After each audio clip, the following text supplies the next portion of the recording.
Welcome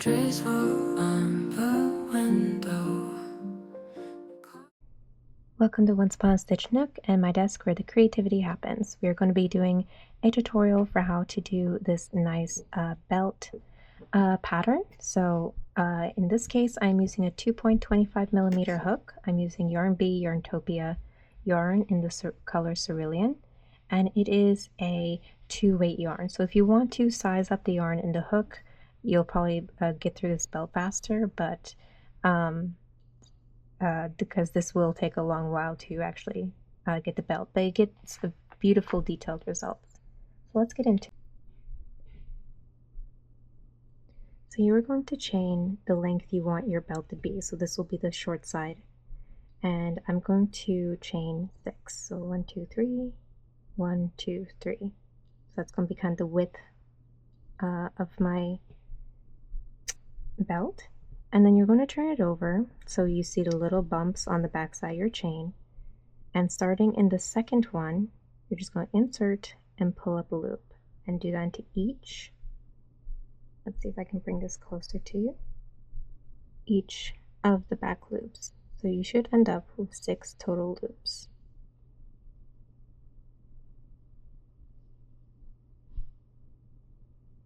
All right, there are your 6 loops, and what you're going to do is yarn over, pull through 2, yarn over, pull through 2, yarn over, pull through 2, yarn over, pull through 2, and then finally yarn over, pull through 2. So there they've all been pulled through, and then you'll just chain 1 at the end. Here you see we have the first row done, and from here what you're going to notice is underneath the chain we just did, you're going to have this loop and this loop, which are making almost a V pointing upward. Then past that, you'll notice 2 other loops right along the edge that are also making V's. So what we're going to do is right under the chain we just did, starting from the side, you're going to poke through those 2 loops, yarn over, and pull up a loop. Hold on, I'm going to tighten my first loop. And then you're going to go pick up the 2 loops that are facing you. You're not going along the top, but rather from the front. Pull up a loop, poke through the next 2, pull up a loop, poke through the next 2, pull up a loop, poke through the next 2, and pull up a loop. And so you should have 6 loops total by the end of this, and we do. Then you'll yarn over, pull through 2.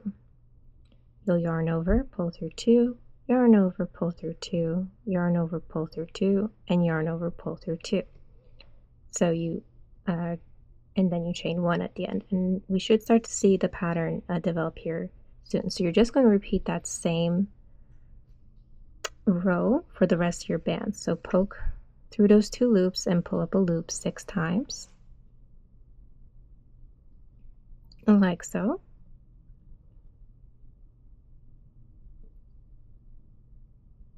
Just make sure you have your total count according to however many chains you started with, and then you'll yarn over and pull through 2 loops. In this case 6 times, or however many times your initial chain. So here you can start to see that little woven line that's developing here. It's very nice. Chain 1 at the end, and then you're going to continue doing the same row over and over again until you have the length you want. My length to my desired thing. You can see all here curling up. I will block it to keep it nice and straight. And here I think is a good opportunity to show you the one side. I really love this texture. And then on the other side is a different texture, like a, I'm not quite sure what that, it also looks like a weave, but a different kind, a more knotty look. Well, this has a more basket kind of look. So once you come to the end, you'll do your little chain 1. You don't necessarily have to do a chain 1, I think, but I like to just for extra security. Cut your yarn and pull that through. So on each end, you'll have that like cute little, like you do on bows or different straps or things. It has the little um, uh, sliced corner essentially, and so you'll just take your ends and weave them in. Like my first one, I can see my chains were kind of loose, so I might go in and try tightening them with my what's it called? Tail. So I'm going to go and do that. I'm going to block it and show you the final result, how my belt looks.